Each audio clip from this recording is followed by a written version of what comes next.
Police દળમાં પોતાની નિષ્ઠાવાન સેવાઓ માટે જાણીતા અને સુરતના કામરેજ પોલીસ મથકમાં હેડ કોન્સ્ટેબલ તરીકે ફરજ બજાવતા ભરતભાઈ દેસાઈનું ભરૂચ પાસે સર્જાયેલ ભયાનક માર્ગ અકસ્માતમાં અકાળે અવસાન થયું છે।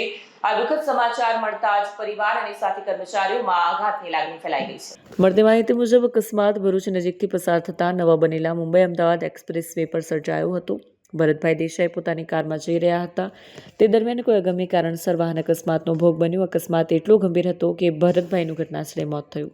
ભરતભાઈ દેસાઈ કામરેજ પોલીસ મથકમાં વર્ષોથી સેવા આપી રહ્યા હતા। તેઓ તેમના સરળ સ્વભાવ અને કર્તવ્યનિષ્ઠ માટે જાણીતા હતા। લાંબા સમયથી કામરેજ પોલીસમાં ફરજ બજાવતા હતા। મિલનસાર અને સાથી કર્મચારીઓના માનીતા હતા। એક બાહોશ પોલીસકર્મી ગુમાવતા વિભાગને મોટી ખોટ પડી છે। ભરતભાઈ એક નિષ્ઠાવાન અધિકારી હતા। તેમના અચાનક વિદાયથી એક સારા સાથીદાર અને સમાજે એક રક્ષક ગુમાવ્યો છે। પરમાત્મા તેમના દિવંગત આત્માને શાંતિ આપે અને તેમના પરિવારને અસહ્ય દુઃખ સહન કરવાની શક્તિ આપે તેવી જ પ્રાર્થના। કેમેરામેન હકીમ શેખ સાથે વસીમ હાસમીનો રિપોર્ટ, આઝાદ ન્યૂઝ, સુરત।